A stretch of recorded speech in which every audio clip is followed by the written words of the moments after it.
एक भानु माने सूर्य का बीज है और एक चंद्र का बीज है। इस सृष्टि में ये तीन ही बीज हैं। सूर्य सोमात्मकम विश्वम अग्नि सोमात्मकम जगत, ऐसा उपनिषद कहते हैं। तो रकार अकार या मकार हो या फिर अकार उकार या मकार हो, बीज किसके हैं ये? अग्नि, सूर्य और चंद्र। तो एक ही फल होता है। ये तारक मंत्र है, बीज मंत्र है, एक ही फल है। दोनों में से कोई एक। गृहस्थों को राम ही जपना चाहिए। प्रणव में ओम इत्यादि में केवल ब्रह्मवादियों का अधिकार है, लेकिन जो घर में है या जिनकी घर में भी कुछ न कुछ आकांक्षा बची है, उन्हें तो निश्चित रूप से राम इसका ही जप करना चाहिए।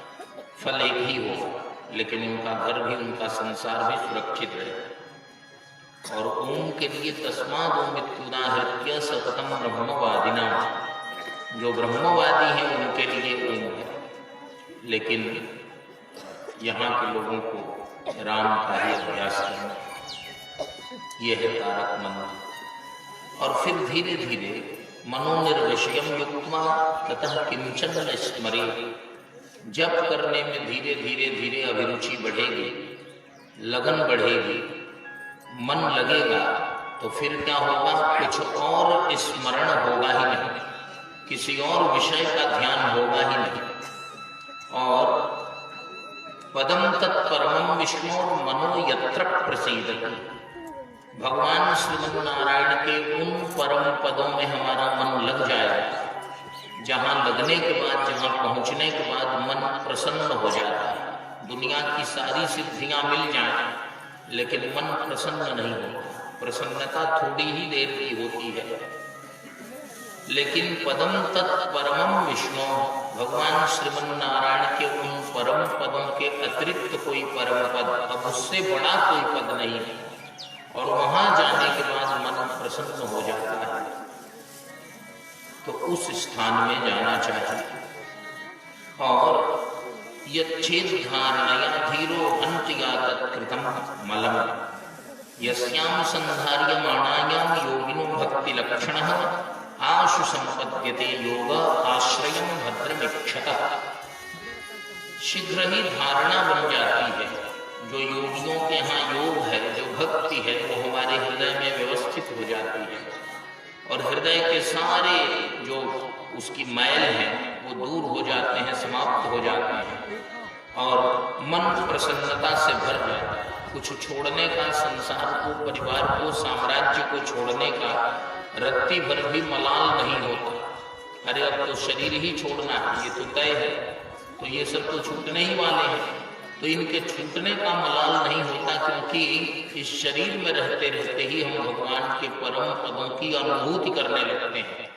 आशु संपद्यते योगा, उस योग की स्थिति, योग जो है हमारे जीवन में, आशु माने शीघ्र ही, संपद्यते संपन्न हो जाता है, परिपूर्ण हो जाता है। उस स्थिति में परीक्षित जी ने पूछा, भगवान इतनी जल्दी योग कैसे संपन्न हो जाता?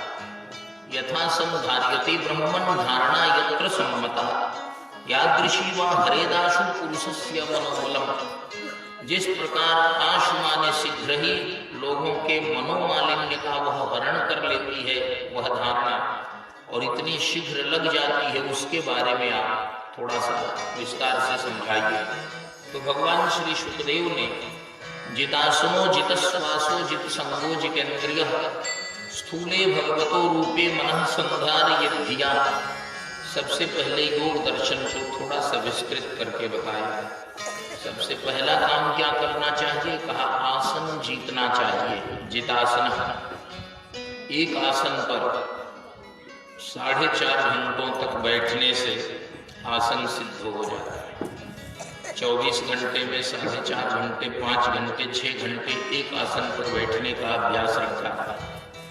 हर 5 मिनट पर टहलने की यदि बीमारी हो जाएगी, कुछ घूमने की बीमारी हो जाएगी, बीमारी ही है एक तरह से, तो व्यक्ति कैसे जप कर पाएगा?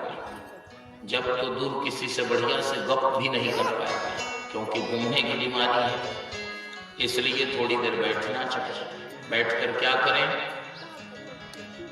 सबसे पहले श्वासों को जीतें। एक जगह ऐसे बैठ गए और बैठकर अपने श्वासों का, श्वास प्रश्वास का, प्राणायाम प्रत्याहार की विधियों के द्वारा इसका विनियोग करें, इन्हें सीखें।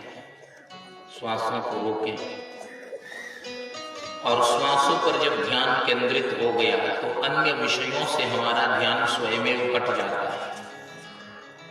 मन अब श्वासों में लगने लगा तो उसके बाद जित संगो, जब हम श्वास को जीतने लगेंगे तो संग माने इच्छाओं को भी अब जीत लेंगे। तब जितेंद्रिय, इंद्रियों को भी जीत लेंगे। हमारे यहाँ शुरुआत ही उल्टा हो जाता है। शुरुआत हम करते हैं इंद्रियों को जीतने से। सीधे सीधे इंद्रियों को जीतने का हमने फैसला किया। न आसन पर विजय है, न श्वास पर विजय है, और इंद्रियों को जीतना बहुत बाद में है। क्रम से यदि चलेंगे तो इंद्रियां स्वयं वशवर्ती रहेंगी, वशीभूत रहेंगी, उनको जीतने में ज्यादा परेशानी नहीं होगी। इसलिए जितासनो जित श्वासो जित संगो जितेंद्रिया।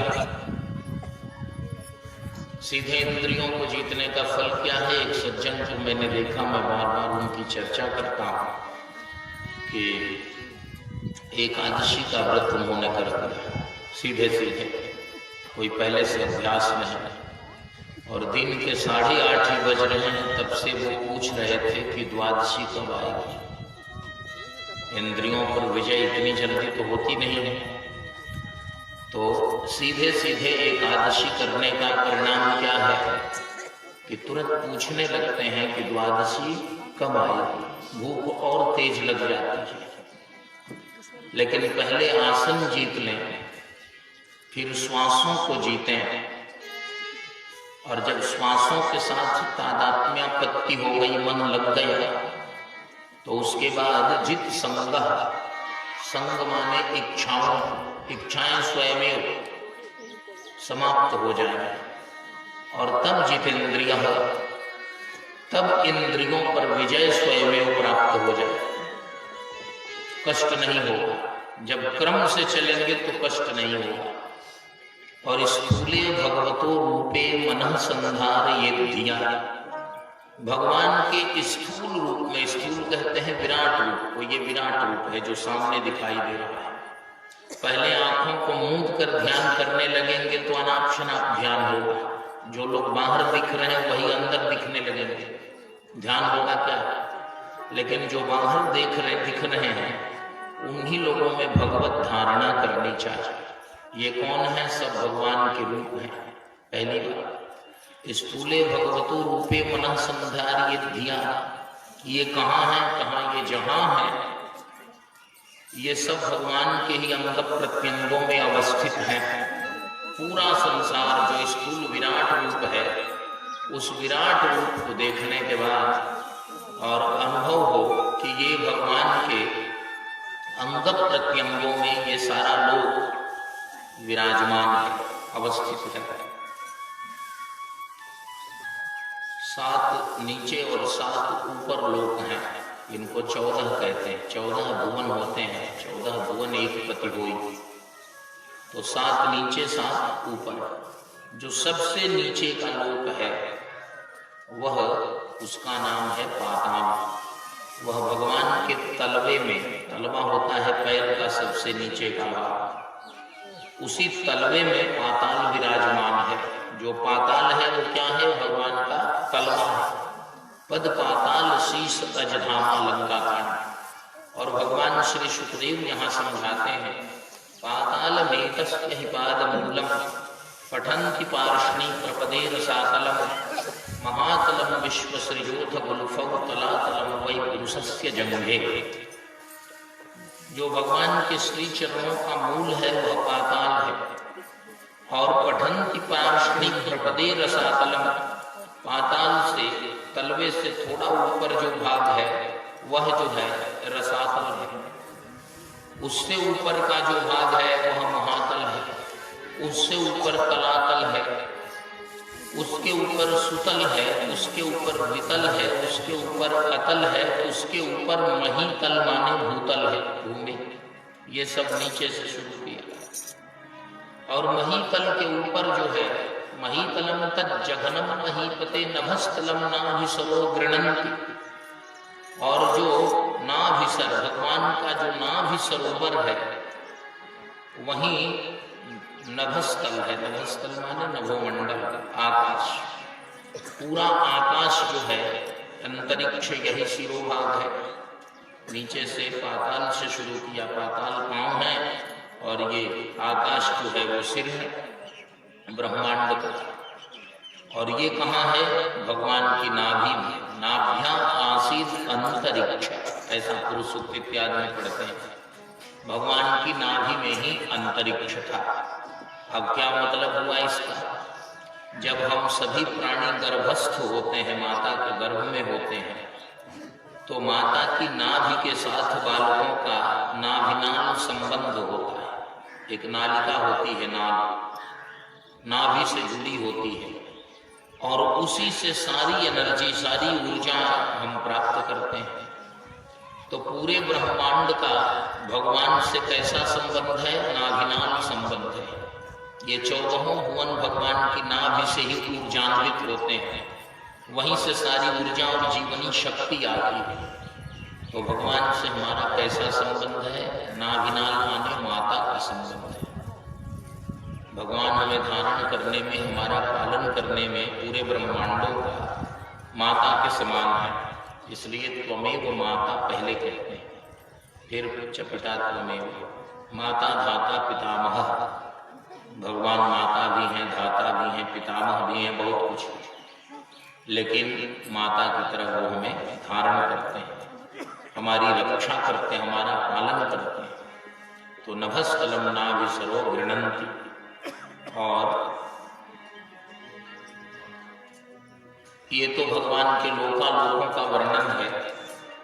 फिर उसमें कौन कौन से देवता, गंधर्व, अप्सराएं, यक्ष, चारण, सिद्ध, किन्नर, ये कौन कहाँ कहाँ होते हैं, इसका भी वर्णन भगवान श्री सुखदेव ने किया। इसको महापुरुष संस्थान वर्णन ऐसा कहते हैं। भगवान के विराट रूप में विद्यमान संस्थाओं का वर्णन। और ऐसी धारणा यदि हो जाए, बाहर जब देखते हैं ना, तो हर एक वस्तु को देखने के बाद भगवान याद आए, भगवान के कोई न कोई अंग याद आए, जिस अंग में, जिस श्री अंग में वह लोक या वह वस्तु विराजमान हो। हर देवता को देखने के बाद, हर अप्सरा को देखने के बाद, गंधर्व को देखने के बाद, और भगवान के तत्त संबंधी अंगों का स्मरण हो, यह है विराट रूप। ऐसे धारणा क्यों नहीं स्मरण होगी भगवान की? जब हम देखेंगे उन अंगों को, उन लोगों को, उनसे जुड़े विभूतियों को। इसलिए होगी कि किसी की हैंड राइटिंग हम देखते हैं, सुंदर हैंड राइटिंग, तो राइटिंग देखते ही, उसके सुलेख देखते ही लिखने वाले का स्मरण होता है कि किसने ऐसी सुंदर राइटिंग लिखी है। किसी की पेंटिंग, किसी की ड्राइंग, चित्रकारी देखते हैं तो चित्र सुंदर लगते हैं, तो चित्रकार चाहे जैसा भी हो, उसको हम दाद देने लगते हैं, उसकी प्रशंसा करने लगते हैं। उसी तरह किसी की कविता सुनते हैं, कविता अच्छी होती है तो कवि की प्रशंसा करने लगते हैं, ध्यान कवि की ओर चला जाता है, कविता से हटकर। मतलब कृति को देखते ही कर्ता के ऊपर ध्यान जाता है। तो जिस जगत ने, जिस संसार ने हमको, आपको इतने दिनों से लुभा रखा है, अनादिकाल से अब तक हम यहाँ से मुक्त नहीं हुए, इसका मतलब संसार हमें अभी तक आकर्षित करके रखा। यह आकर्षण किस लिए है, कैसा है? कहा इस आकर्षण का सबसे बड़ा लाभ ये है कि इस आकर्षक संसार को देखने के बाद अनुभव करना चाहिए कि जब यह नश्वर संसार इतना आकर्षित करने वाला है, तो इसको बनाने वाला परमात्मा कितना आकर्षित करने वाला। कृति को देखकर कर्ता का स्मरण करना, बस ये है विराट रूप। विराट रूप के बाद भगवान श्रीमन्नारायण के सूक्ष्म रूपों का भी वर्णन किया भगवान श्री सुखदेव ने। और दोनों रूपों का वर्णन करने के बाद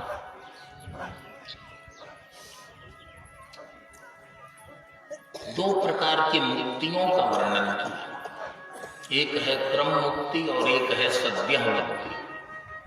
क्रम से मुक्ति होती है, विस्तार से है, लेकिन अचानक यहाँ तक हम नहीं आते। स्टेप बाय स्टेप, पहले तिर्यक, पशु पक्षी, खर कुकर, सूकर, कीट, भृंग, पतंगादि, इन शरीरों में रहने के बाद फिर वानर इत्यादि। जो विकासवाद है वो पूरा पूरा नहीं, और 84 लाख शरीरों में घूमने के बाद फिर मनुष्य, और मनुष्य में भी पहले अंत्यज, फिर चतुर्थ वर्ण, सेवा इत्यादि। संसार का जितना सुख भोगना है वो, उससे मन निवृत्त होता गया कि नहीं, कुछ भजन भी मिलता, कुछ साधन भी मिलता, कुछ तप भी मिलता, इतने भोग आवश्यक नहीं है। तो फिर वैश्य, वैश्य से फिर क्षत्रिय, क्षत्रिय से फिर ब्राह्मण, ब्राह्मण से भी तिन्मह, द्विज, द्विजमह, श्रुतिधारी, वैदिक ब्राह्मण। ब्राह्मण तो बहुत है, लेकिन ब्राह्मण में भी वैदिक ब्राह्मण, तिन्मह, द्विज, द्विजमह, श्रुतिधारी। और वैदिक ब्राह्मणों में भी वेदों का सदाचार पालन करने वाला, तिन्मह, निगम, धर्म अनुसारी। और वह करते करते फिर भगवान का बाद में भक्त, ज्ञानी, भगवत भक्त, ऐसा ये धीरे धीरे क्रम मुक्ति है। और एक है सद्य मुक्ति। सद्य मुक्ति माने तत्क्षण मुक्त हो जाना। जैसे जटायु जी गिद्ध शरीर में है, अब उनको मनुष्य होना, त्यजादि होना, फिर ब्राह्मणादि होना और ऐसे बढ़ना बहुत देर लग जाएगी ना।